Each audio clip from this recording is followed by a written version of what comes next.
السلام علیکم ورحمۃ اللہ وبرکاتہ۔ ان الحمد للہ نحمده ونستعینه ونستغفره ونعوذ باللہ من شرور انفسنا ومن سیئات اعمالنا من يهده اللہ فلا مضل له ومن يضلل فلا هادی له واشهد ان لا الہ الا اللہ وحده لا شریک له واشهد ان محمدا عبده ورسوله اما بعد۔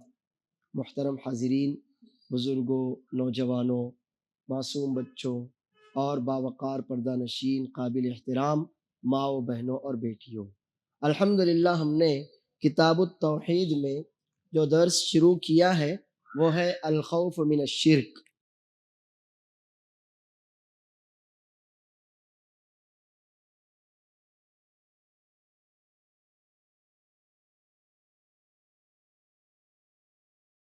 شرک سے ہمیشہ ڈرتے رہنا چاہیے، ہوشیار رہنا چاہیے، خبردار رہنا چاہیے، اس لیے کہ شرک وہ سب سے بڑا گناہ ہے کہ اگر کوئی انسان شرک پر مر جائے، توبہ نہ کر سکے، اللہ عز و جل سے اس حال میں اس کی ملاقات ہو کہ اس نے اللہ کے ساتھ کسی کو شریک ٹھہرایا ہوگا، اللہ عز و جل کا حق کسی اور کو دیا ہوگا، تو اس کی مغفرت کی کوئی گنجائش نہیں ہے، اس کے معاف کیے جانے کی کوئی امید نہیں رکھی جا سکتی۔ لہٰذا بہت ضروری ہوا کہ ہم شرک سے محتاط رہیں، شرک کو جانیں، شرک کی اقسام سے واقف رہیں، خبردار رہیں، تاکہ شیطان ہمیں اللہ عز و جل کی حق تلفی نہ ہم سے نہ کروا سکے۔ عبداللہ بن مسعود رضی اللہ عنہ کہتے ہیں، قلت یا رسول اللہ ای الذنب اعظم عند اللہ قال ان تجعل للہ ندا وہو خلقک۔ صحیح بخاری اور صحیح مسلم کی روایت ہے، عبداللہ بن مسعود رضی اللہ عنہ کہتے ہیں کہ میں نے اللہ کے رسول صلی اللہ علیہ وسلم سے پوچھا، اے اللہ کے رسول صلی اللہ علیہ وسلم، اللہ عز و جل کے نزدیک سب سے بڑا گناہ کون سا ہے؟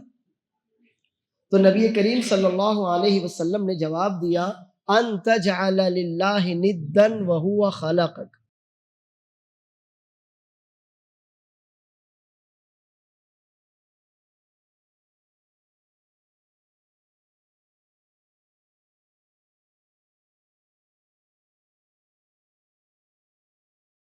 ند، اللہ فرماتا ہے وَلَمْ يَكُنْ لَهُ كُفُوًا أَحَدٌ، اللہ کے برابر کوئی نہیں، اللہ کے جیسا کوئی نہیں، اللہ عز و جل کی برابری کرنے والا، اللہ کی ہمسری کرنے والا کوئی نہیں ہے۔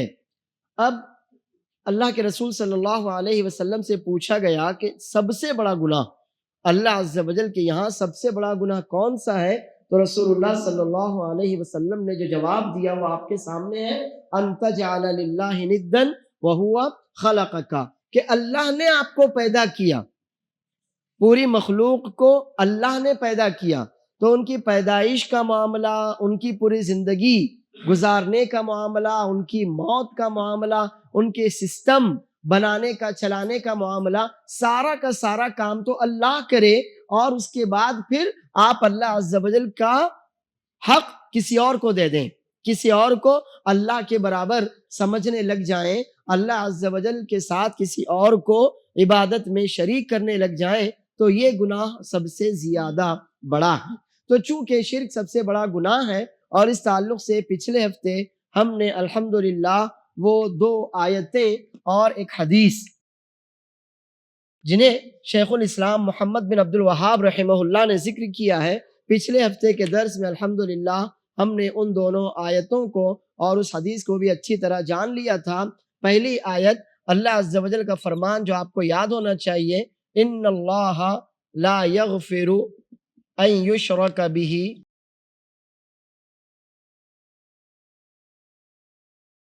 ویغفر ما دون ذلک لمن یشاء۔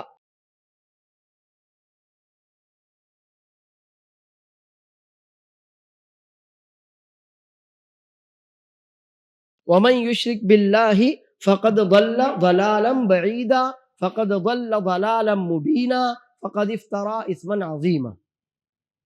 جو اللہ عز و جل پر بہتان باندھے، اللہ عز و جل کا حق کسی اور کو دے، اللہ عز و جل کے برابر کسی اور کو سمجھے، اللہ عز و جل کے ساتھ کسی اور کو شریک ٹھہرائے، تو یقیناً وہ کھلی ہوئی گمراہی میں پڑ گیا، وہ ایسی گمراہی میں پڑ گیا کہ جس سے اور زیادہ بڑی اور کوئی گمراہی نہیں ہو سکتی، اور اس نے اللہ عز و جل پر بڑا بہتان باندھا، اللہ تعالیٰ پر بڑا بہتان باندھا۔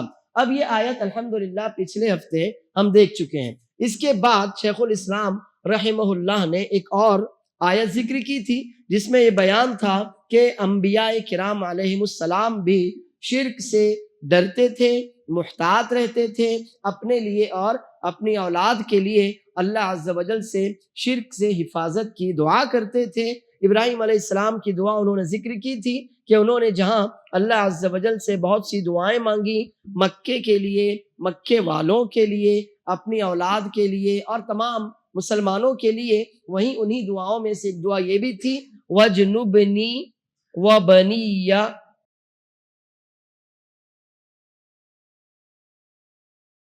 أَن نَعْبُدَ الْأَصْنَامَ۔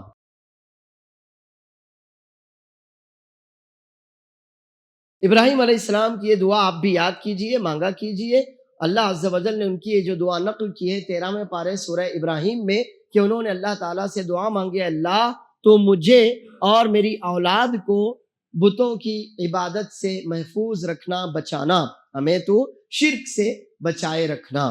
ہم نے اس کی وضاحت کی تھی کہ خاص طور پر یہی الفاظ کیوں ذکر کیے گئے کہ اللہ مجھ کو اور میری اولاد کو تو بتوں کی عبادت سے محفوظ رکھنا، بچانا، دور رکھنا، اور اس لیے کہ یہ بت ہی ہیں فَإِنَّهُنَّ أَضْلَلْنَ كَثِيرًا مِّنَ النَّاسِ، انہی کی وجہ سے، انہی مورتوں کی وجہ سے، انہی مورتیوں کی وجہ سے، انہی بے جان مجسموں کی وجہ سے، تصویروں کی وجہ سے لوگ گمراہ ہوتے چلے جاتے ہیں، اور انہی کی وجہ سے لوگ اپنی دنیا اور اپنے دین کا سودا کر لیتے ہیں، اپنے آپ کو دنیا اور آخرت کے گھاٹے میں ڈال دیتے ہیں۔ تو بہت ضروری ہوا کہ ایک تو یہ کہ شرک کو بھی بتایا جائے، اور وہ چیزیں جو شرک کا وسیلہ ہیں، شرک کا ذریعہ ہیں، شرک تک پہنچانے کا سبب بنتی ہیں، ان کو بھی ذکر کر دیا جائے۔ انسان کے گمراہ ہونے کا سبب جو چیز بنتی ہے وہ یہی مورتیں ہیں جن کی کوئی حقیقت نہیں ہے۔ اللہ عز و جل نے نہ اپنے ساتھ ان کو کسی طرح کی کا کوئی شریک بنایا ہے، نہ ان کو کسی طرح کا کوئی اختیار دیا ہے، بلکہ وہ تو ایسی بے جان بے حقیق چیزیں ہیں کہ انسان خود انہیں بناتا ہے اور پھر ان کو معبود کہہ کر پوجنے بھی لگ جاتا ہے۔ تو یہ انسان کی گمراہی کا بڑا اور اہم سبب ہے۔ تو یہ دعا بھی آپ یاد کر لیجئے، انشاءاللہ کام آئے گی۔ اس کے بعد ہم نے ایک حدیث دیکھی تھی جسے شیخ الاسلام رحمہ اللہ نے شرک کے باب میں الخوف من الشرک میں ذکر کیا ہے، اور وہ حدیث تھی اخوف ما اخاف علیکم الشرک الاصغر۔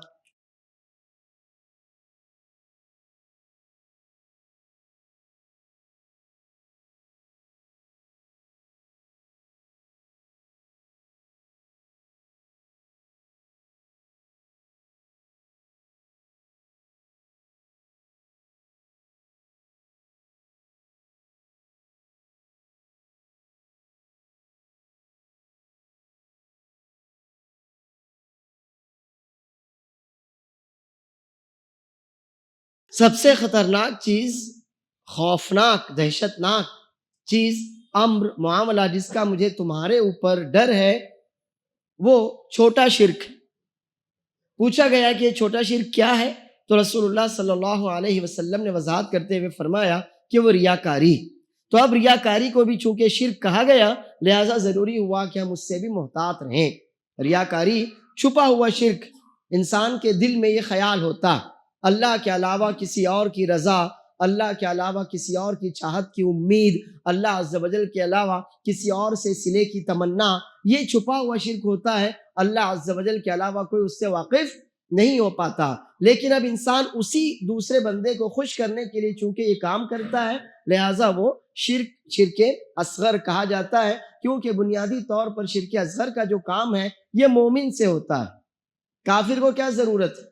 اور اگر کافر کوئی کام کرتا ہے تو وہ نفاق، منافقوں کے خانے میں جانے والا ہے، کہ وہ منافق جو کفر کو اپنے دل میں چھپاتے تھے اور بظاہر اپنے آپ کو مسلمان کہتے تھے تاکہ دنیا کا کچھ فائدہ اٹھا لیں یا کسی بڑے نقصان سے اپنے آپ کو بچا لیں یا ان لوگوں کو جن کو وہ مسلمان سمجھتے ہیں ان کو کسی بڑے نقصان میں ڈال دیں. تینوں میں سے کوئی بھی وجہ ہو سکتی تھی. یا تو کوئی فائدہ اٹھا لیں یا کسی بڑے نقصان سے بچ جائیں اور یا تو پھر مسلمانوں کو چھپے طور پر کسی بڑے نقصان میں ڈال دیں. اس وجہ سے یہ کافر اپنے آپ کو مسلمان ظاہر کرتے تھے. تو ان کا اگر معاملہ ہے تو وہ معاملہ تو بالکل خارج ہے، وہ شرک خفی نہیں بلکہ وہ تو کفر ہے، نفاق ہے، طغیان ہے، اور اس کی معافی کا کوئی تصور نہیں سوائے یہ کہ بندہ سچے دل سے اللہ سے توبہ کرے.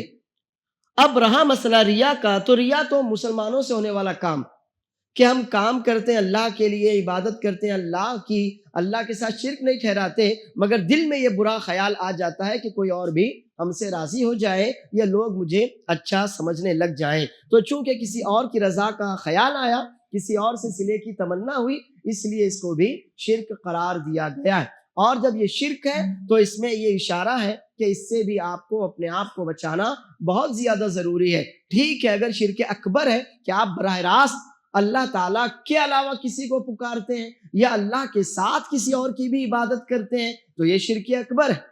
ٹھیک ہے، اگر آپ نے توبہ نہیں کی تو وہ معاف نہیں ہوگا، اور اگر کوئی بندہ اللہ محفوظ رکھے اسی پر مر جائے تو وہ جہنمی ہے، اس کی مغفرت کے لیے اور نہ دعا کی جا سکتی ہے اور نہ کوئی امید رکھی جا سکتی ہے. اور اگر کوئی بندہ ریاکاری جیسے شرک اصغر پر یا شرک خفی پر مرتا ہے تو یہ تو طے ہے کہ اس نے جس عمل میں ریاکاری کو داخل کیا تھا اس کا وہ عمل برباد.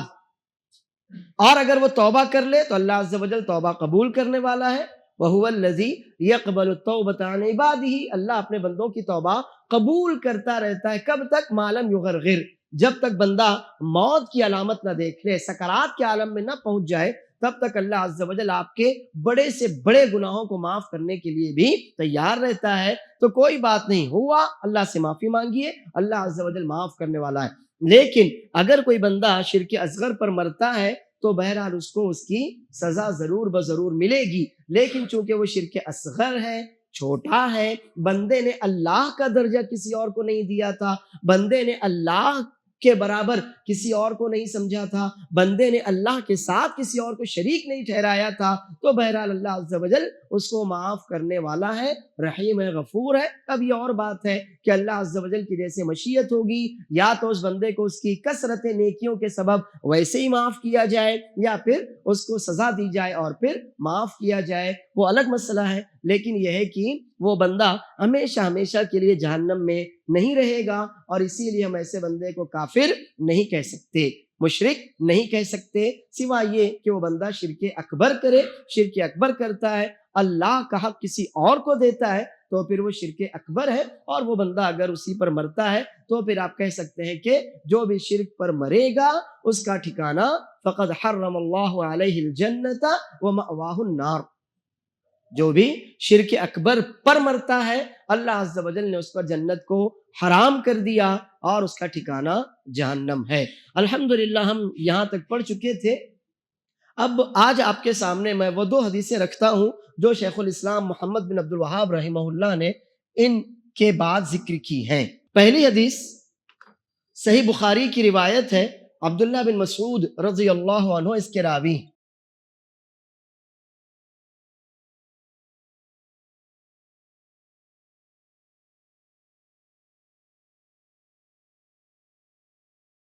روایت بخاری کی، وہ کہتے ہیں رسول اللہ صلی اللہ علیہ وسلم نے فرمایا من مات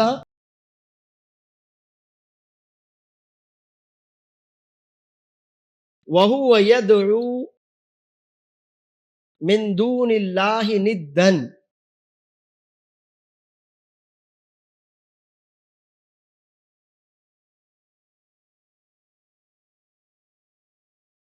دخل النار.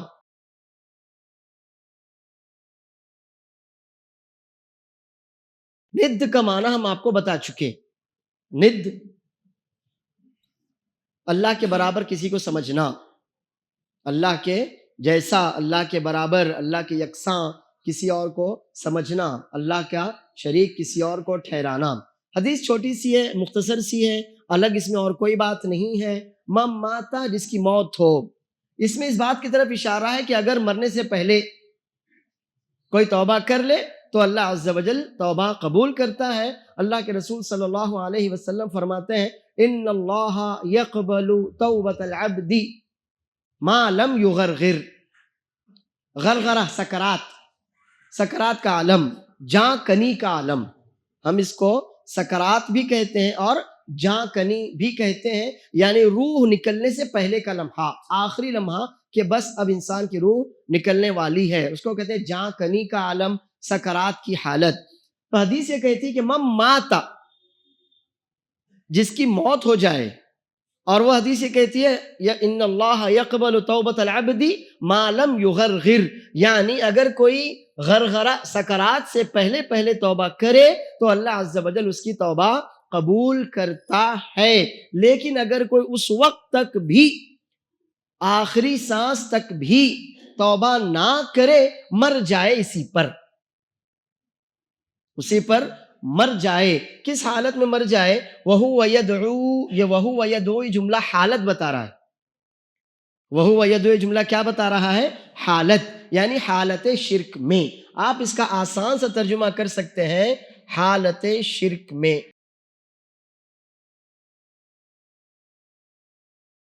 جو شخص شرک کی حالت میں مر جائے، توبہ نہ کر سکے مرنے سے پہلے. اب من دون اللہ، یہ جو جملہ ہے اللہ کے علاوہ، دونوں باتیں اس میں داخل ہیں. یا تو کوئی بندہ اللہ کی عبادت کرے اور اللہ کے علاوہ کی بھی عبادت کرے. یا تو کوئی بندہ، اللہ محفوظ رکھے، اللہ کرے ہم میں سے کوئی نہ ہو، وَجُنُوبْنِي وَبَنِيَّ أَن نَّعْبُدَ الْأَصْنَامَ، کوئی بندہ اللہ کی عبادت کرے اور اللہ کے ساتھ بھی کسی اور کی عبادت کرے، اللہ کے علاوہ کی بھی عبادت کرے. پھر چاہے اس کو وہ جو بھی نام دے، وہ ولی کا نام دے، وہ قطب کا نام دے، وہ ابدال کا کوئی بھی نام دے اس کو، وہ انسان ہو، وہ فرشتہ ہو، وہ پتھر ہو، وہ مٹی ہو، وہ کوئی جانور ہو، یا وہ سورج چاند ستارہ کچھ بھی ہو، اللہ کی عبادت کرے اور اللہ کے ساتھ کسی اور کی بھی عبادت کرے تو وہ اس میں شامل ہے.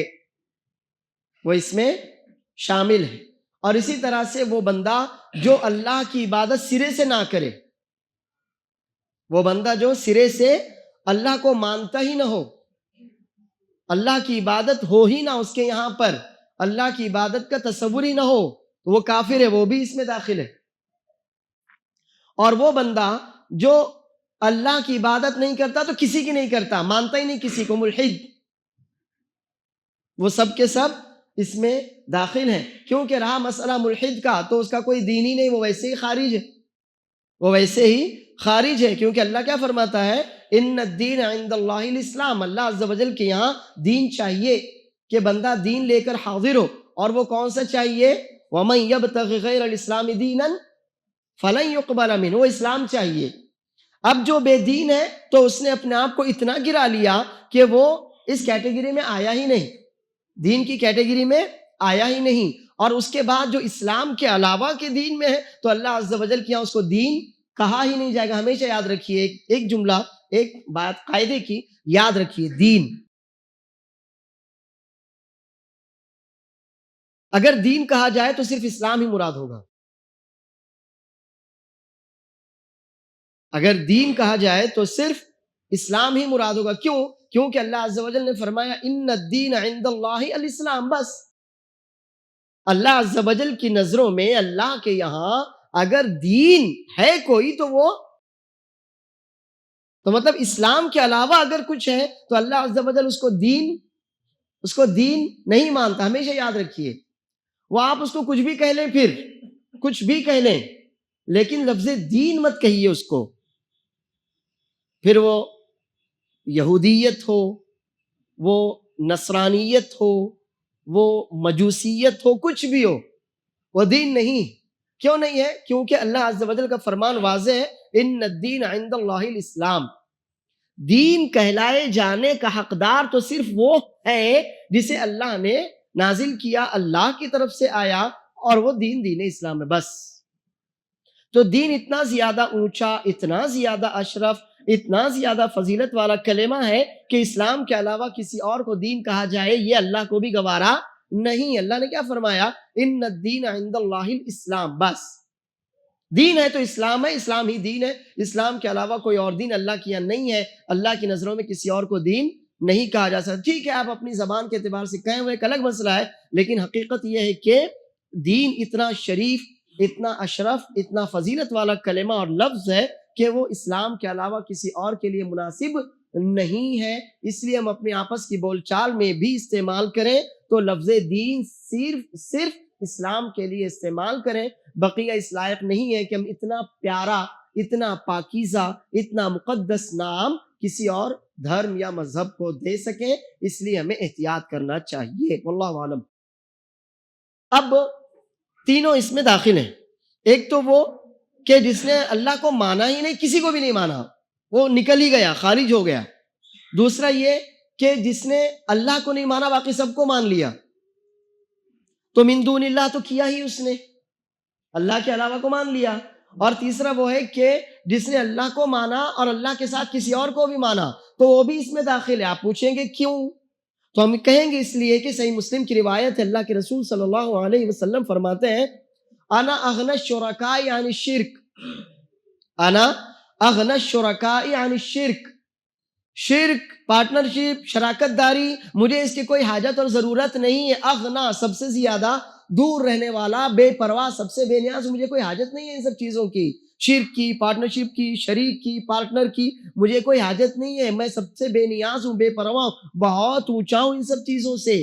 من عمل عملا اشرک معی فیہ غیری ترکتہ وشرکہ. معاملہ ختم.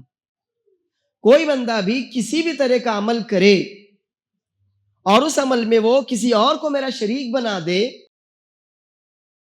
تو پھر ترکتہ، میں اس بندے کو چھوڑتا ہوں، اس کے عمل کو چھوڑتا ہوں، وشرکہ، اس کے شرک کو اور اس کے شریک کو، سب کو میں چھوڑ دیتا ہوں. کسی سے میرا کوئی لینا دینا اور کوئی واسطہ نہیں ہے. اب تو اس میں تینوں داخل ہیں. جو ایتھیسٹ ہے، ملحد، وہ تو خارج ہوا. جو اللہ کے علاوہ کو ہی پکارتا ہے، اللہ کو پکارتا ہی نہیں، کافر سیدھا سیدھا، تو وہ اللہ کو پکارنے ہی والا، اسی پر مر رہا ہے، وہ بھی داخل ہوا. اور جو اللہ کو پکارتا ہے اور اللہ کے ساتھ بھی کسی کو پکارتا ہے تو پھر اللہ تعالیٰ کو اس کی کوئی ضرورت ہے نہیں ہے. اللہ فرماتا ہے وَمَنْ أَضَلُّ مِمَّنْ يَدْعُو مِن دُونِ اللَّهِ نِدًّا.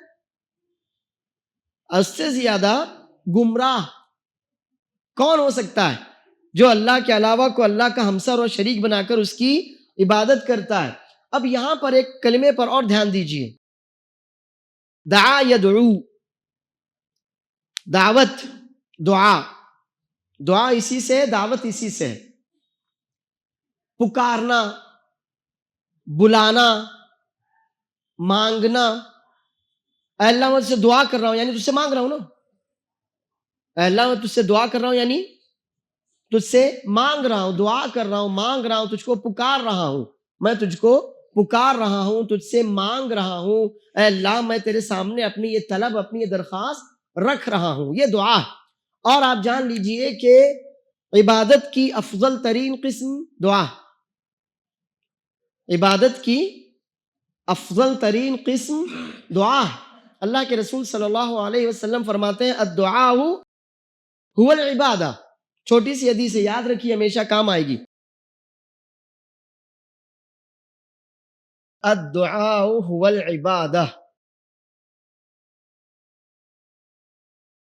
دعا عین عبادت ہے، یعنی دعا عبادت کے علاوہ کچھ نہیں.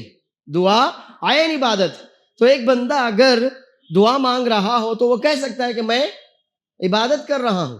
پھر وہ چلتے ہوئے دعا مانگ رہا ہو، بیٹھے ہوئے دعا مانگ رہا ہو، بستر پر لیٹے ہوئے دعا مانگ رہا ہو، کسی بھی حالت میں اگر وہ دعا مانگ رہا ہو تو وہ کیا کہہ سکتا ہے کہ میں عبادت کر رہا ہوں، کیونکہ دعا عین عبادت ہے، عبادت کی اہم ترین قسم ہے. ہماری نماز دعا سے شروع ہوتی ہے اور دعا پر ہی ختم ہوتی ہے. ہماری نماز دعا سے شروع ہوتی ہے اور دعا پر ہی ختم ہوتی ہے. آپ نے کہا اللہ اکبر اللہم باعد بینی و بین، کیا ہے یہ؟ دعا ہے. آپ نے کہا اللہ اکبر سبحانک اللہم و بحمدک و تبارک اسمک، کیا ہے یہ؟ دعا ہے. آپ نے سورہ فاتحہ پڑھی، وہ کیا ہے؟ وہ تو پوری کی پوری دعا ہے. اس میں اللہ کی تعریف بھی ہے، اس میں اپنے لیے دنیا اور آخرت کی بھلائیاں بھی ہیں. آپ نے رکوع کیا، سبحان ربی العظیم یا سبحانک اللہم، جو دعا آپ کو یاد ہے وہ پڑھی. سمع اللہ لمن حمیدہ کہا، اللہم ربنا ولک الحمد کہا، آخر تک آپ آئے تحیات درود شریف. اس کے بعد جو دعا اللہ نے آپ کو توفیق دی وہ ساری کی ساری دعائیں ہی ہیں. پھر آپ نے کہا السلام علیکم ورحمۃ اللہ، اس سے افضل کیا دعا لائیں گے آپ؟ کہ سارے مسلمانوں کے لیے اللہ عز و جل سے سلامتی بھی مانگ رہے ہیں، اللہ کی رحمتوں کی دعا بھی ہو رہی ہے، اور اللہ عز و جل کی برکت کی دعا بھی ہو رہی ہے. تو نماز شروع سے آخر تک دعا ہے، دعا کے علاوہ اس میں کچھ نہیں ہے. وہ دعا یا تو اللہ کی تعریف کی شکل میں ہے یا اللہ سے کچھ مانگنے کی شکل میں ہے. تو دونوں دعائیں، ایک تو دعائے ثنا کہلاتی ہے کہ ہم اللہ کی تعریف کر رہے ہیں، دعائے ثنا ہے، اور یا تو دعائے طلب ہے، ہم اللہ سے کچھ مانگ رہے ہیں. سورۃ الفاتحہ الحمدللہ رب العالمین دعائے ثنا ہے، اللہ کی تعریف ہو رہی ہے. اہدنا الصراط المستقیم طلب ہے، ہم مانگ رہے ہیں اللہ سے اللہ ہم کو دے، ہم کو ہدایت دے، ہدایت پر باقی رکھ، ہدایت پر ثابت قدم رکھ، ہدایت پر چلاتا رہنا، یہ دعا ہے. تو اب یہ جو کلمہ ہے نا، اس پر دھیان دینا. مماتا، یا اس کے علاوہ ایک آیت اور سن لیجئے. اللہ عز و جل کا فرمان مبارک ہے 24واں پارہ سورہ مومن. یہ وہی سورت جس میں اللہ عز و جل نے فرعون کے خاندان کے ایک نیک بندے کا تذکرہ کیا تھا، تو اسی کے نام پر سورہ مومن یہ سورت. اللہ عز و جل فرماتا ہے وقال ربکم ادعونی استجب لکم، وقال ربکم ادعونی استجب لکم. آپ کے رب کا یہ کہنا ہے کہ تم مجھ سے دعا مانگو، میں تمہاری دعا قبول کروں گا. ان الذین یستکبرون عن عبادتی، دھیان دیجئے اوپر کیا کہا؟ وقال ربکم ادعونی استجب لکم.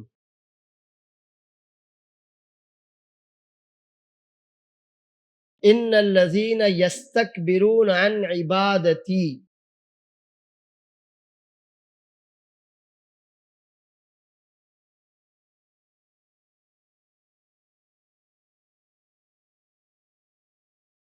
دونوں پر دھیان دیجئے. ادعونی، مجھ سے دعا مانگو، اور یہاں پر کہا جو لوگ میری عبادت سے تکبر کرتے ہیں، مجھ سے نہیں مانگتے. تو سیدھا سیدھا اللہ عز و جل کیا کہنا چاہتا ہے کہ دعا عبادت ہے. یہی تو کہا نا، یہ نہیں کہا کہ جو لوگ مجھ سے نہیں مانگتے، ایسا نہیں کہا. یہ نہیں فرمایا کہ جو لوگ مجھ سے دعا نہیں کرتے، ایسا نہیں کہا. پھر کیا کہا؟ جو لوگ میری عبادت سے تکبر کرتے ہیں، یعنی اپنے آپ کو بڑا سمجھتے ہیں کہ ہمیں کچھ نہیں چاہیے، سب ہے ہمارے پاس. نہیں. تو اگر ایسا ہے تو یاد رکھیے ان الذین یستکبرون عن عبادتی، جو لوگ اپنے آپ کو بڑا سمجھتے ہیں، گھمنڈی ہیں، تکبر کرتے ہیں، سمجھتے ہیں مجھے ضرورت نہیں، میری عبادت سے اپنے آپ کو بلند سمجھتے ہیں، تو پھر ان کا معاملہ ویسا ہی ہوگا.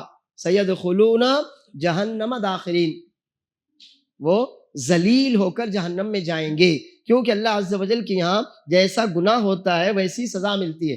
اس نے اپنے آپ کو بڑا سمجھا، یہ گناہ کیا، تو سزا کیا ملی؟ اللہ عز و جل نے اس کو گرا دیا، چھوٹا کر دیا، ذلیل کر دیا. تو یہ دھیان دیجئے کہ دعا عین عبادت کی اہم ترین قسم ہے. اب اللہ عز و جل فرماتا ہے مجھ سے دعا مانگو، میں تمہاری دعائیں قبول کروں گا. اللہ دعا رد نہیں کرتا، اللہ دعا قبول کرتا ہے. جب اس نے کہا مانگو تو اس لیے تھوڑی کہا مانگو کہ وہ رد کر دے، نہیں، ایسا نہیں ہے. اس نے کہا مانگو تاکہ وہ دے، رد کرنے کے لیے تھوڑی اس نے کہا نہیں قبول کروں گا، نہیں، ایسا نہیں ہے. وہ ہمارا اپنا کوئی قصور ہوتا ہے، وہ اللہ عز و جل کی طرف سے کوئی کمی نہیں. قصور کس کا ہے؟ ہمارا اپنا ہوتا ہے. ورنہ اللہ کہہ رہا ہے مانگو تو دے گا، اسی لیے تو کہا مانگو. اب پھر جو لوگ میری عبادت سے تکبر کرتے ہیں، یعنی دعا نہیں مانگتے اور پھر کوئی بھی عبادت تو نہیں کرتے، سیدخلون جہنم داخرین. اب آئیے اس حدیث کی طرف جو ہم نے لکھی تھی. حدیث صحیح بخاری کی روایت ہے، عبداللہ بن مسعود رضی اللہ عنہ اس کے راوی ہیں. من مات وَهُوَ يَدْعُو. دیکھیے اسی لفظ کی وضاحت میں ہم نے آپ کے سامنے ایک آیت اور ایک حدیث رکھی. دعا کرنا، مانگنا، عبادت کرنا، کیونکہ دعا عبادت ہی کی ایک قسم ہے. مَن مَاتَ وَهُوَ يَدْعُو.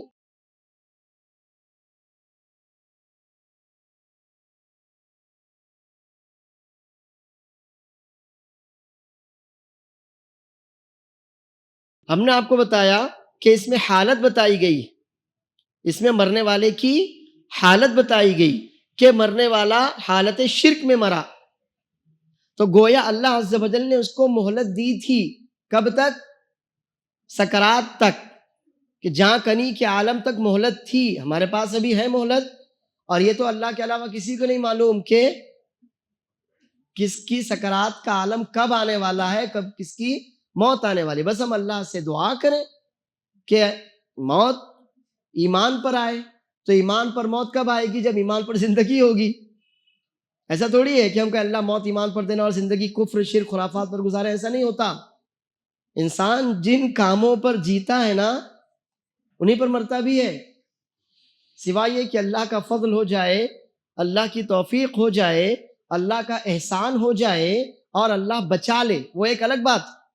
ورنہ آدمی جس طور طریقے پر زندگی گزارتا ہے اسی پر وہ مرتا بھی ہے.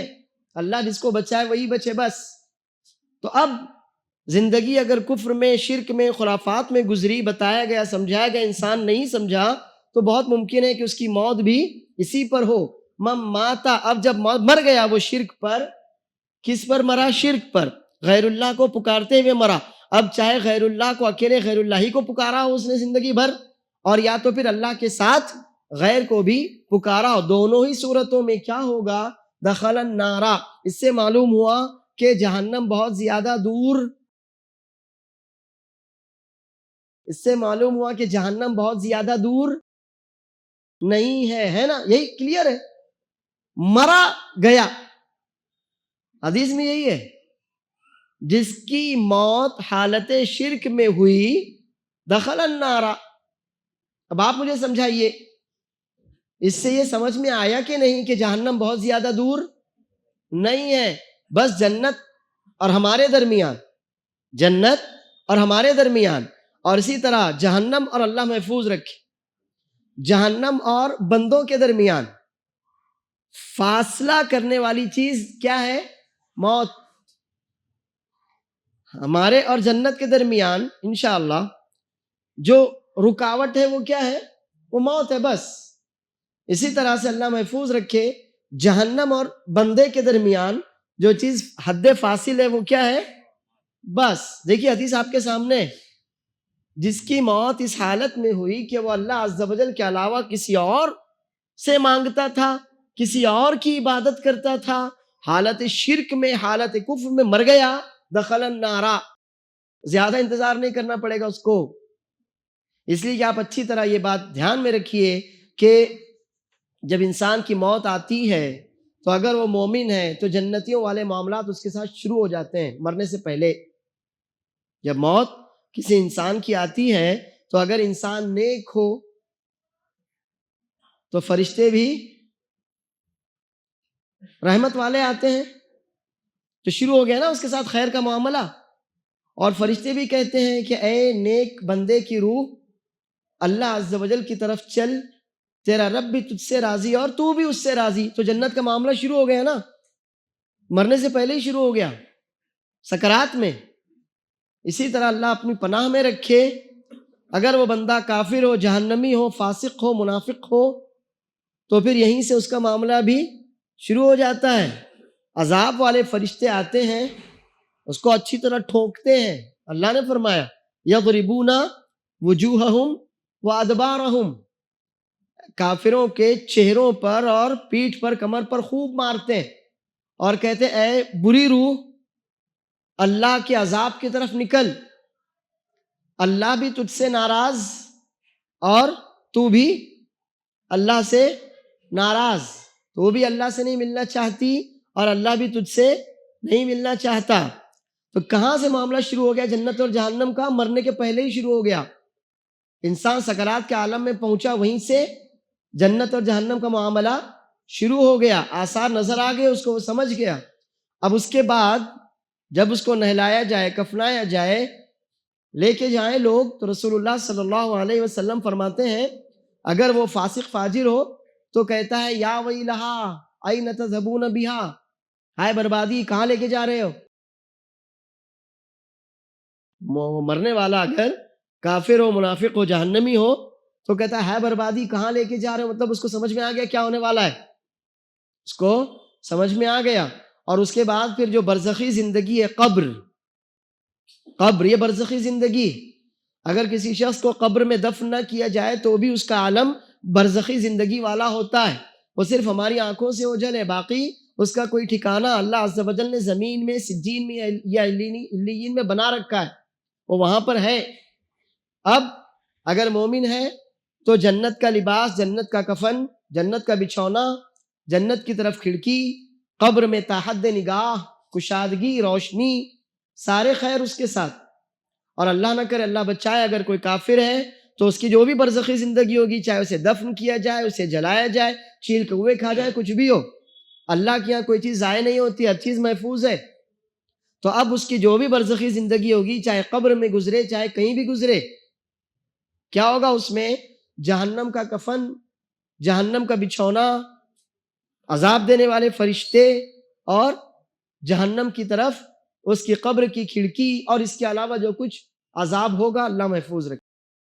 تو اس سے معلوم ہوا کہ جنت بھی ہم سے دور نہیں ہے اور جہنم بھی ہم سے دور نہیں ہے، بس اگر مومن ہے تو طلب ہے، تڑپ ہے اللہ سے ملاقات کی کہ جنت میں داخل ہو، اور اگر کافر ہے تو بھاگتا ہے وہ اللہ سے ملاقات کرنے سے۔ کیونکہ اس کی موت اسے جو اللہ کے پاس لے کے جائے گی، وہ اس کے لیے بڑا حادثہ ہوگی، کہ اس سے بڑا حادثہ اس سے زندگی بھر نہیں جھیلا ہوگا۔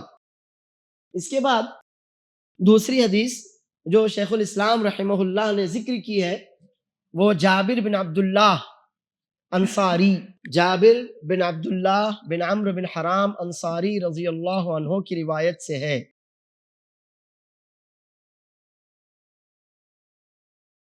یہ دونوں صحابی ہیں،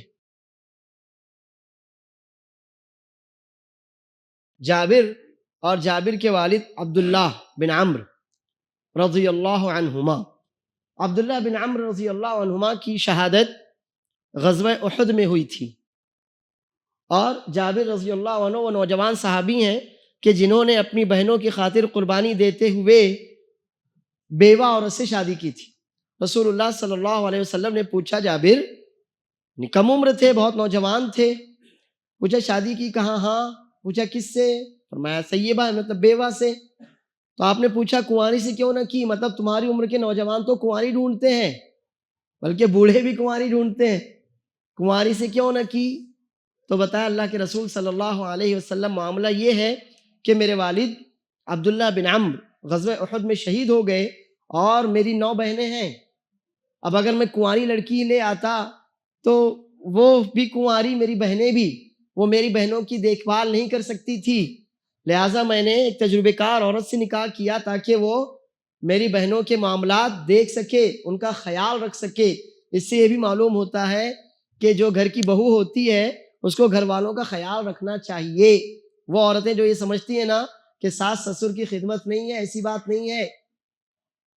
جتنے آپ کے گھر میں افراد، ٹھیک ہے پردے کا مسئلہ الگ ہے، جوائنٹ فیملی کی ضرورت نہیں ہے، اللہ نے اگر آپ کو استطاعت دی، آپ ضروری نہیں ہے الگ رہیے تاکہ پردے کا مسئلہ نہ ہو سکے، کئی مسائل نہ ہو سکیں، لیکن یہ ہے کہ اگر گھر میں جتنے افراد ہیں تو بہو کا حق بنتا ہے کہ وہ ان کا خیال رکھے۔ کیونکہ جابر نے جب یہ بات بتائی کہ میری بہنوں کا ایسا معاملہ ہے، لہٰذا میں نے ایسی عورت سے نکاح کیا، تو رسول اللہ صلی اللہ علیہ وسلم نے اس پر کوئی اعتراض نہیں کیا، اور نہ کہا کہ نہیں نہیں غلط ہوا، نہیں ایسا کچھ بھی نہیں۔ نبی کریم صلی اللہ علیہ وسلم خاموش رہے۔ واضح ہماری بات؟ تو چونکہ جابر رضی اللہ عنہ کا مسئلہ آیا تو میں نے سوچا کہ یہ کچھ باتیں اہم آپ سے ذکر کر دی جائیں۔ حدیث صحیح مسلم کی روایت ہے،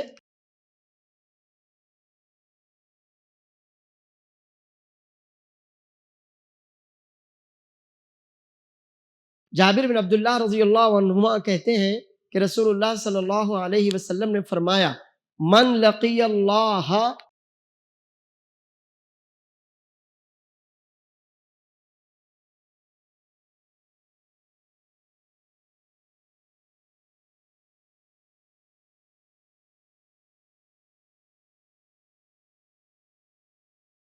من لقی اللہ لا یشرک بہ شیئا دخل الجنہ.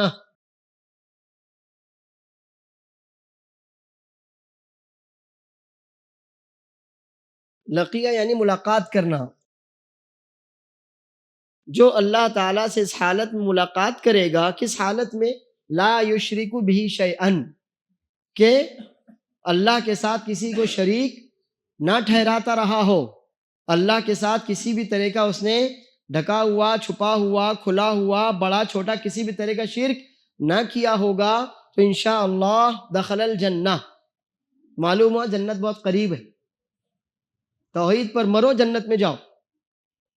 توحید پر مرنا جنت میں لے جانے والا عمل ہے، اور اصل بنیاد وہی ہے. اب جس نے اللہ سے ملاقات کی، اب اللہ سے ملاقات قیامت میں تو سب کو کرنا ہے. اللہ عز و جل کے سوالوں کا جواب دینے کے لیے حاضر ہونا ہے. اللہ کے رسول صلی اللہ علیہ وسلم فرماتے ہیں ما منکم من احد الا سیکلمہ ربہ، تم میں سے ہر ایک سے اس کا رب بات کرے گا. لیس بینہ وبینہ ترجمان، بندے کے اور اللہ کے درمیان کوئی ٹرانسلیٹر نہیں ہوگا. تو اللہ کے سامنے سب کو پیش ہونا ہی ہے. مگر یہاں پر ملاقات سے مراد ہے موت. یہاں ملاقات سے مراد ہے واللہ عالم موت. جس کی موت اس حالت میں ہوئی، کیونکہ اللہ کے رسول صلی اللہ علیہ وسلم فرماتے ہیں من احب لقاء اللہ احب اللہ لقاءہ، جو اللہ سے ملنے کی چاہت رکھتا ہے تو اللہ بھی اس سے ملنا پسند کرتا ہے. یعنی موت. ایک مومن وہ یہ سمجھتا ہے کہ موت میرے لیے دنیا کی جھنجھٹوں، تکلیفوں اور گناہوں سے نجات کا سبب ہے، میرے رب سے ملاقات کا ذریعہ ہے، تو اللہ بھی اس سے ملنا پسند کرتا ہے. تو یہ گویا لقیہ ملاقات، اللہ سے ملاقات قیامت میں بھی انشاءاللہ مومن تو ضرور ملاقات کریں گے، اللہ کو دیکھیں گے. ملاقات کا مطلب یہ نہیں جیسے ملنا، مطلب اللہ کو دیکھنا، اللہ سے بات کرنا. اور ہم ایمان رکھتے ہیں کہ انشاءاللہ مومنین قیامت کے دن اپنے رب کو دیکھیں گے، کیونکہ وہاں نہ یہ گناہگار آنکھیں ہوں گی. ابھی ہم کتنے ہی نیک ہو، گناہ تو کرتی ہیں نا آنکھیں. ایک تو یہ گناہگار آنکھیں بھی نہیں ہوں گی، اور دوسرے یہ آنکھیں جو یہ عارضی ہیں، اور عارضی آنکھوں سے دائمی نعمت نہیں دیکھی جا سکتی. یہ آنکھیں کیسی ہیں؟ عارضی. عارضی یعنی ختم ہونے والی، تھوڑے سے لمیٹیڈ پیریڈ آفر، بس اتنا ہی ہے. اتنے لمیٹیڈ پیریڈ کے بعد کیا ہونے والا ہے؟ یہ ختم ہونے والا ہے. تو آنکھیں تو عارضی ہیں، اور اللہ عز و جل کی نعمت اللہ عز و جل کو دیکھنا یا جو بھی جنت کی نعمتیں وہ کیسی ہیں؟ وہ دائمی ہیں. تو ایک تو یہ کہ آنکھیں گناہ گار ہیں، اس لائق نہیں ہے اتنی پاکیزہ ہستی کو دیکھ سکیں.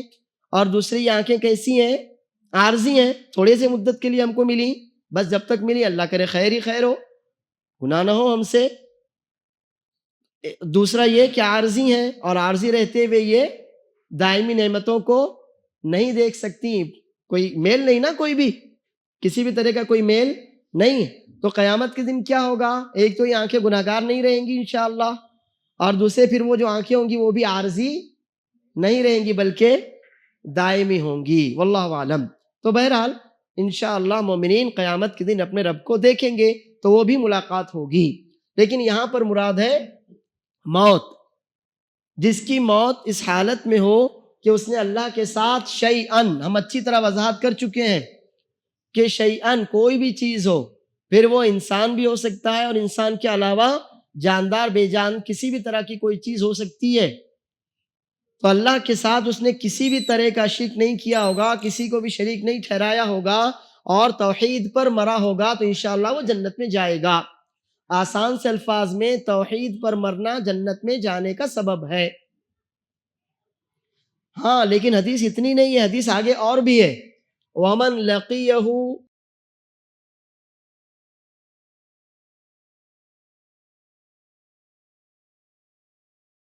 يُشْرِكُ بِهِ شَيْئًا دَخَلَ النَّارَ.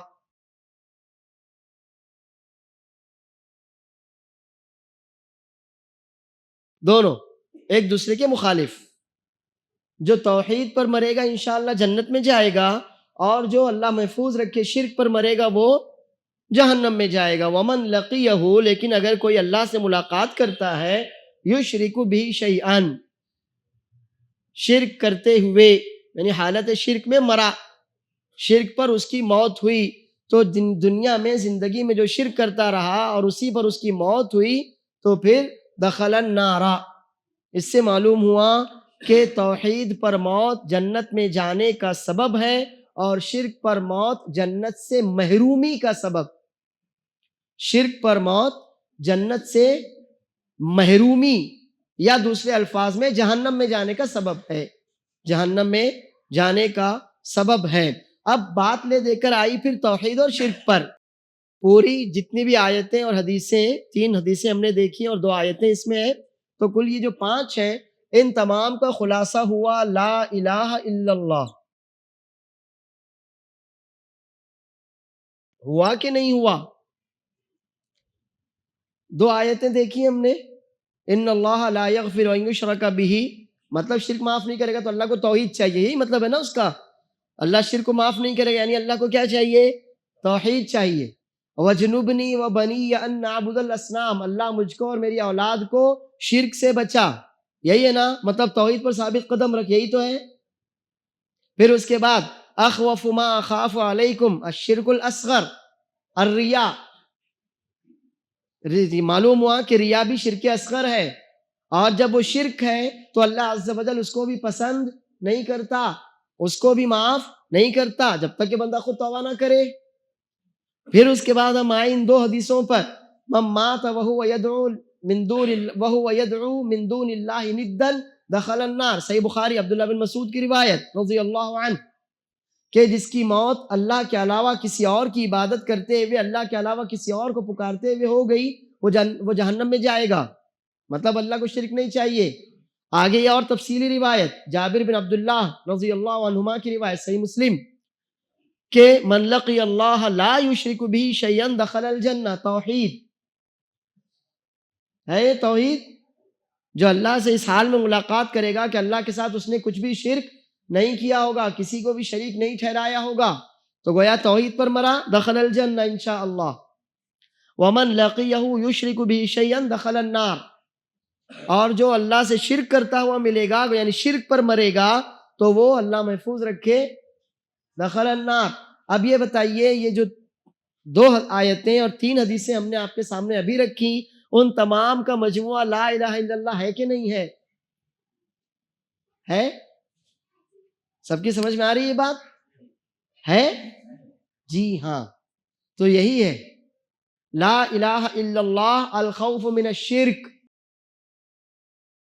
شرک سے ڈرنا، اور پھر الاجتناب عن الشرک، شرک سے ڈرنا اور شرک سے اپنے آپ کو بچانا، یہی ہے نا لا الہ الا اللہ. لا الہ الا اللہ، شرک سے بچنا ہے. تو بچیں گے کب؟ جب اس سے ڈریں گے تبھی تو بچیں گے. اگر آگ جل رہی ہو، آپ کو معلوم ہے کہ آگ ہے، تو آپ اس سے بچیں گے، لیکن آپ کا کوئی چھوٹا بچہ کھیل رہا، اسے معلوم نہیں آگ ہے، تو چمکتی ہوئی چیز کی طرف جائے گا نا، وہ اس سے نہیں بچے گا. کیوں نہیں بچے گا؟ کیونکہ اس کو نہیں معلوم وہ خوفناک، خطرناک، نقصان پہنچانے والی ہے. تو ہم شرک سے کب بچیں گے؟ جب اس سے ہم محتاط رہیں گے، جب اس کی خطرناکی کو جانیں گے، تبھی تو لا الہ والا معاملہ ہوگا. اور اس کے بعد جب ہم اللہ کے ہو جائیں گے، اپنے آپ کو اللہ کی مرضی کے تابع کر دیں گے، اللہ کے حوالے کر دیں گے، اللہ کے بتائے ہوئے راستے پر جم جائیں گے، تبھی تو الا اللہ والا معاملہ ہوگا. جی ہاں، تو یہی ہے، شرک سے ڈریے اور اس سے بچیے، توحید کو جانیے اور اس کو اختیار کیجیے، لا الہ الا اللہ. تو گویا یہ جو ہمارا درس تھا، یہ پورا درس لا الہ الا اللہ کی تفسیر میں تھا. اللہ عز و جل مجھے اور آپ کو اسی کلمے پر دنیا میں رکھے، اسی کلمے پر ہماری موت ہو، اور اللہ عز و جل اسی کلمے پر ہم کو قبر میں ثابت قدم رکھے، اور قیامت کے دن جب اچھوں کے دل باہر آ جائیں گے، اس وقت ہمارے دلوں کو اسی کلمے کے ذریعے ثابت رکھے. آمین. وآخر دعوانا الحمدللہ رب العالمین. آپ میں سے کسی کا کوئی سوال ہو تو آپ پوچھ سکتے. سوال ہے کہ ہم نے کہا شرک سے بچنا بہت ضروری ہے، تو پہلی بات یہ کہ ہم نے نہیں کہا، یہ تو قرآن کریم کی آیتیں اور احادیث نبویہ آپ کے سامنے ہیں جو کہہ رہی ہیں کہ شرک سے بچنا ضروری ہے. ٹھیک ہے، اب یہ بات مسلم ہے، یہ بات کیسی ہے؟ مسلم ہے، یعنی بالکل ایک قاعدے کی حیثیت سے مضبوط، شرک سے بچنا بہت ضروری ہے. اب سوال یہ ہے کہ ہمارے یہاں پر تو شرک اتنا زیادہ ہے ہمارے معاشرے میں کہ بہت سی دفعہ ہمارے گھروں میں بھی کسی نہ کسی شکل میں ہے، غیر اللہ کی قسم کی شکل میں ہے، ریاکاری کی شکل میں ہے، تعویذ گنڈے کی شکل میں ہے، بدگمانی کی شکل میں ہے، اللہ کے علاوہ کسی اور کی طرف کسی نعمت کو منسوب کرنے کی شکل میں ہے. کسی نعمت کو اللہ کے علاوہ کی طرف منسوب کرنا، مثلا فلاں ڈاکٹر کی دوا سے مجھے شفا ہوئی، یہی نا. تو یہ شرک کی چھوٹی بڑی کئی قسمیں ہیں. تو اسی لیے ایک چھوٹا سا سلسلہ انہی ساری باتوں کو جاننے کے لیے اور اپنے آپ کو ان سے بچانے کے لیے ایک چھوٹا سا مبارک سلسلہ اللہ عز و جل کی توفیق سے شروع کیا گیا ہے. تو جڑیے، اپنے علماء کی کتابیں پڑھیے، خاص طور پر عقیدے کے بیان میں جو بھی کتابیں لکھی گئی ہیں وہ ضرور بضرور پڑھیے. آپ کی کوئی بھی کوتاہی ہو اللہ عز و جل قیامت میں معاف کر دے گا، لیکن توحید کی کوتاہی، تو توحید یاد رکھیے اول واجب علی العبید، بندوں پر سب سے پہلا کام جو فرض ہوتا ہے وہ کیا ہے؟ وہ توحید ہی ہے. اب ایک بندہ اپنی نماز سدھار لے، اپنی زکوٰۃ سدھار لے، سب سدھار لے، لیکن توحید ہی نہ سدھار سکے تو اس کا بیس جو فاؤنڈیشن ہے وہی خراب ہے. تو انہی ساری باتوں کو دھیان میں رکھ کر اللہ عز و جل کی توفیق اور مدد سے یہ مبارک سلسلہ کتاب التوحید کے درس کا شروع کیا گیا ہے. اس لیے بہت ضروری ہے کہ ہم اس سلسلے سے جڑیں، اپنے دوستوں، رشتہ داروں کو، اپنے بچوں، اپنے گھروں کی خواتین کو درس میں لے کر آئیں. اور اس کے علاوہ بھی جو خاص طور پر توحید کے ٹاپک پر یا عقیدے سے ریلیٹڈ جو ہمارے علماء کرام نے کتابیں لکھی ہیں، اب یہی کتاب التوحید، اس کا ترجمہ آپ کو اردو میں ملے گا، انگلش میں ملے گا، بلکہ میں سمجھتا ہوں جتنی زبانیں آپ کو آتی ہیں شاید ہر زبان میں ملے گا. اس کے علاوہ بھی کتاب التوحید دکتور صالح الفوزان حفظہ اللہ کی ہے. اس کے علاوہ اور بھی عقیدوں پر کئی کتابیں، عقیدے کی تقویت الایمان ضرور بضرور پڑھیے اور پھر اپنا عقیدہ سیکھیے، صحیح اسلامی عقیدہ.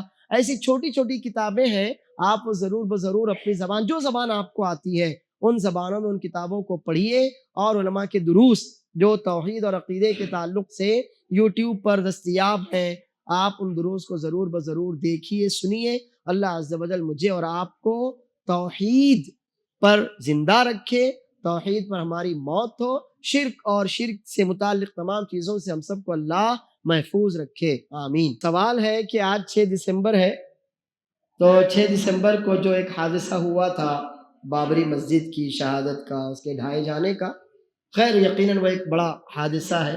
اللہ تعالیٰ ہمیں اور آپ کو دنیا میں بھی اس کا عوض عطا فرمائے، اور اللہ کرے جس جگہ کو جو اللہ کا گھر تھا وہاں دوبارہ اس سے زیادہ عظیم الشان اللہ کا گھر وہاں قائم ہو.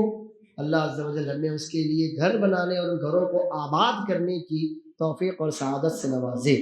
لیکن اب سوال یہ ہے کہ کیا اس طرح کے کسی موقع پر اس کو بلیک ڈے کہنا، کالا دن کہنا، کالے کپڑے پہننا اور اس طرح کی جو خرافات ہیں کیا وہ صحیح ہیں؟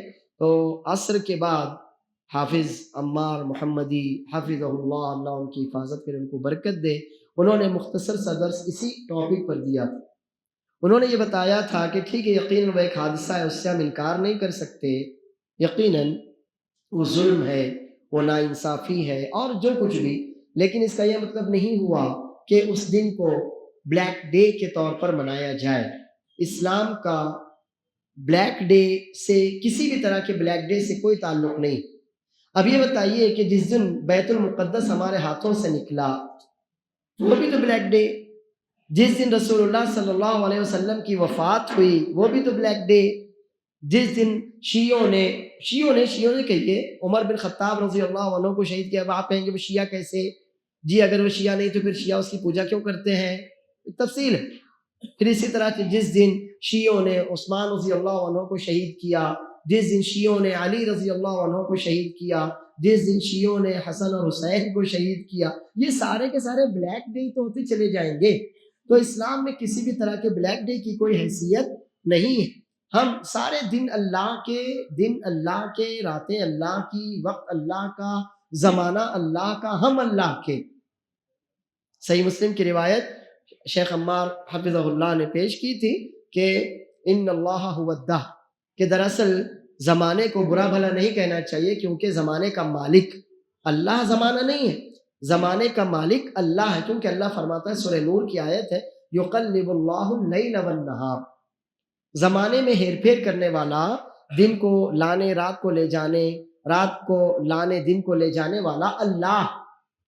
بارش اللہ برساتا ہے، گرمی اللہ کے حکم سے آتی ہے، سردی اللہ کی مشیت اور مصلحت سے آتی ہے. کبھی فتح ملتی ہے تو اللہ کی کوئی مصلحت ہوتی ہے، شکست ہوتی ہے تو اس میں بھی اللہ کا کوئی راز ہوتا ہے، خیر ملتا ہے تو اللہ کی طرف سے کوئی وہ اس میں بھی کوئی مصلحت ہوتی ہے. کبھی کسی شر سے ہم دوچار ہوتے ہیں تو اپنی کوتاہی کے ساتھ ساتھ، اپنی کوتاہی ہمیشہ یاد رکھیے، اپنی کوتاہی کے ساتھ ساتھ اللہ عز و جل کی طرف سے بھی کوئی راز ہوتا ہے. تو دن اور رات کو الٹ پھیر کرنے والا، زمانے کا مالک، زمانے کو چلانے والا دراصل اللہ ہے. لہٰذا اسلام میں کسی بھی طرح کی بلیک ڈے وغیرہ کا کوئی تصور نہیں ہے. ٹھیک ہے، سانحہ ہوا، حادثہ ہوا، اب ہم کوشش کریں کہ آئندہ اس طرح کا حادثہ نہ ہو. جو مسجدیں ہمارے پاس ہیں ان کی حفاظت، ان کو آباد کرنے کی ہم کوشش کریں، بجائے کہ ہم ان کو آباد کریں. ہم تو کہیں اور ہی مڑ جاتے ہیں، سال بھر کبھی نماز نہیں پڑھتے. ایک 6 دسمبر کو ہم کو بابری مسجد یاد آتی ہے، آپ کے محلے کی مسجد پورے سال سے آپ کی راہ دیکھ رہی ہے، کبھی کوئی یاد آپ کو نہیں آئی. تو ایسا مت کیجیے آپ. واللہ اعلم. سوال یہ ہے کہ آپ شاید یہ کہہ رہے ہیں کہ میں نے جب یہ کہا ان الدین عند اللہ الاسلام، اسی پر سے نا، تو اس میں ہے کہ اب کافروں سے اللہ عز و جل نے جب سورہ کافرون میں کہا قل یا ایھا الکافرون، تو اس کی آخری آیت ہے لکم دینکم ولی دین، کہ میرے لیے میرا دین ہے اور تمہارے لیے تمہارا دین. یعنی تم جس کو دین سمجھتے ہو، اگر تم میرے دین کی طرف نہیں آنا چاہتے تو اسی کو سمجھتے رہو، ورنہ ہم کو اس کو دین سمجھنے کی کوئی ضرورت نہیں ہے. تو وہ ان کی سمجھ کے اعتبار سے ان کا دین ہے، ورنہ وہ دین تھوڑی ہے. اگر آپ ایسے ہی سمجھیں گے تب تو گویا اللہ کی طرف سے اجازت مل گئی. اگر آپ ایسا ہی سمجھیں گے تو کیا ہوگا، اللہ کی طرف سے اجازت مل جائے گی، چلو کوئی بات نہیں، تمہارے لیے تمہارا دین اور ہمارے لیے ہمارا دین. ایسی بات نہیں ہے. مطلب یہ کہ اصل دین تو ہمارا ہی ہے، اب آپ اس پر نہیں آنا چاہتے تو ٹھیک ہے، تم جس کو دین سمجھتے ہو اسی کو پکڑے رہو، ورنہ ہم اس کو دین نہیں سمجھتے. اللہ عالم. تقیہ یہ شیعوں کا ایک عقیدہ ہے، شیعہ اسی پر جیتے اور مرتے ہیں. شیعوں کا ایسا ہے کہ جن لوگوں کے درمیان آپ رہیں، آپ ان کے جیسا بن کر رہیں. یعنی آپ سنیوں کے درمیان ہیں نا، تو آپ اپنے آپ کو سنی ظاہر کریں، اپنے آپ کو شیعہ مت بتائیں. کیوں؟ تاکہ آپ ان کی جڑیں کھوکھلی کر سکیں. ایک دشمن ہے، اگر میں جانتا ہوں کہ وہ دشمن ہے تو میں اس سے بچنے کی ہر ممکن کوشش کروں گا. لیکن ایک آدمی دوست بن کر مجھ سے دشمنی نبھاتا ہے تو میں اس سے اپنے آپ کا بچاؤ کر پاؤں گا کیا؟ نہیں. تو جتنی بھی جڑیں ہماری کھودی گئی ہیں نا، شیعوں نے شیعہ بن کر کبھی جڑ نہیں کھودی، شیعوں نے سنی بن کر ہماری جڑیں کھودی ہیں. تو یہی تقیہ ہے جو دراصل منافقوں کا تھا، کہ وہ کفر چھپاتے تھے اور اپنے آپ کو مسلمان کہتے تھے. تو ایسے یہ شیعہ ہیں جن کے دلوں میں کفر ہے، اسلام سے نفرت ہے، وہ اپنی نفرت کو چھپاتے ہیں اور اپنے آپ کو مسلمان سنی ظاہر کرتے ہیں. اس کو کہتے ہیں تقیہ، بچاؤ کے لیے ڈھال اختیار کرنا. تو یہ گویا نام بدل گیا، ورنہ کام وہی منافقوں والا ہے، کام وہی منافقوں والا ہے. واللہ اعلم. سوال یہ ہے کہ ہم سے کوئی گناہ ہوا اور ہم گناہ کر کے بھول گئے، یہی ہے نا؟ ہاں. اگر ہم، اور ہوتا ہے، معلوم نہیں کتنے گناہ ہم سے آج تک ہو گئے. ہاں، ہر گناہ تھوڑی یاد ہے ہمارے کو، وہ تو اللہ کو یاد ہے. وما کان ربک نسیہ، اللہ بھولنے والا نہیں. فرشتے لکھتے چلے جاتے، ہم کو یاد نہیں رہتا. اب معافی کیسی مانگیں گے؟ تو ایک تو آپ یہ کہیں اللہ تعالیٰ جو بھی گناہ مجھ سے انہیں معاف کر، ایک تو سیدھے سیدھے الفاظ میں کہ اللہ جو بھی گناہ مجھ سے ہو گئے آج تک، جو جانتے بوجھتے میں نے کیے، جو انجانے میں مجھ سے ہو گئے، جو مجھے معلوم ہے، جو مجھے یاد نہیں، اللہ میں ان سب گناہوں کی تجھ سے معافی مانگتا ہوں. یا تو آپ آسان سے الفاظ میں معافی مانگیے، اور یا تو پھر ایک چھوٹی سی دعا جو نبی صلی اللہ علیہ وسلم نے ہم کو سکھائی ہے، وہ میں آپ کے سامنے لکھتا ہوں. آپ اس سے اپنے موبائل میں اس کا فوٹو لیجئے اور وہ دعا خود بھی یاد کیجئے، اپنے گھر والوں کو بھی یاد کروائیے. دعا بہت عظیم ہے تمام گناہوں کی معافی کے لیے. اللہم اغفر لی ما قدمت وما اخرت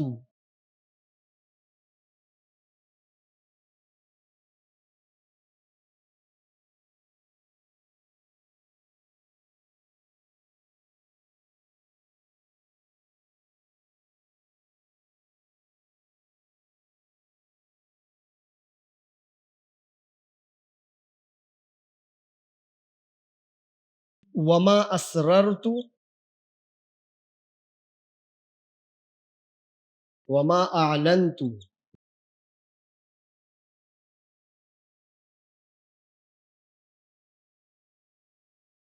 وما اسرفت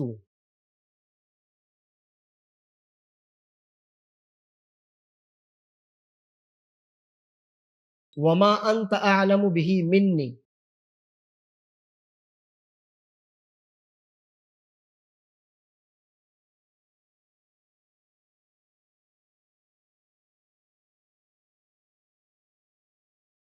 انت المقدم وانت المؤخر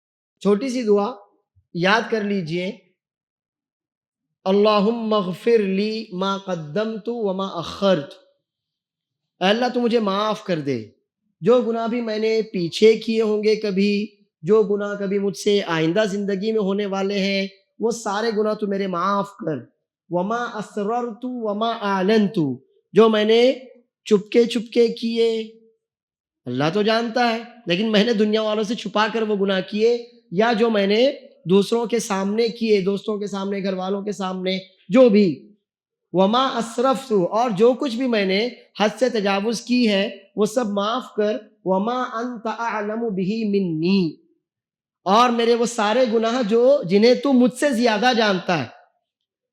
مجھ سے زیادہ کیسے جانتا ہے؟ ایک تو یہ کہ اللہ کا علم ظاہر ہے ہم سے زیادہ ہے، دوسرا یہ کہ ہم نے کوئی گناہ کیا مگر احساس نہیں ہوا کہ گناہ کیا، اور تیسرا یہ کہ ہم نے گناہ کیا اور بھول گئے۔ تینوں باتیں اس میں اللہ ہم سے زیادہ بہتر جانتا ہے۔ ایک تو یہ کہ واقعی اللہ کا علم ہم سے بہت زیادہ ہے، ہر اعتبار سے پوری کائنات کا علم اللہ کو محیط، اللہ عز و جل کا علم پوری کائنات کو محیط ہے۔ دوسرا یہ کہ ہم نے کوئی کام کر لیا، ہم کو احساس ہی نہیں ہوا وہ گناہ ہے، حالانکہ وہ گناہ تھا، اللہ کو معلوم وہ گناہ۔ اور تیسرا یہ کہ ہم نے کوئی گناہ کیا اور اس کو بھول گئے۔ تو یہ ساری باتیں وما انت اعلم به منی میں داخل ہیں، اور میرے وہ سارے گناہ جن کو تو ہی اچھی طرح جانتا ہے۔ انت المقدم وانت المؤخر، اے اللہ تو ہی آگے بڑھانے والا، یعنی تو ہی درجات میں اضافہ کرنے والا، اور تو ہی پیچھے کرنے والا، یعنی جو ناقابل ہو، نالائق ہو تو اس کو پیچھے کرنے والا ہے۔ لا الہ الا انت، یہ چھوٹی سی دعا یاد کر لیجئے۔ اللہ عز و جل ہمارے اور آپ کے ڈھکے ہوئے، چھپے ہوئے، کھلے ہوئے گناہوں کو، جانے میں انجانے میں کیے ہوئے گناہوں کو، ہر طرح کے گناہ جو ہم کو یاد ہو، جو یاد نہ ہو، اللہ عز و جل ہمارے ان سب گناہوں کو معاف فرمائے، آمین۔ وآخر دعوانا الحمدللہ رب العالمین۔ اللہ نے چاہا تو انشاءاللہ اگلے ہفتے ملاقات ہوگی۔ والسلام علیکم ورحمۃ اللہ وبرکاتہ۔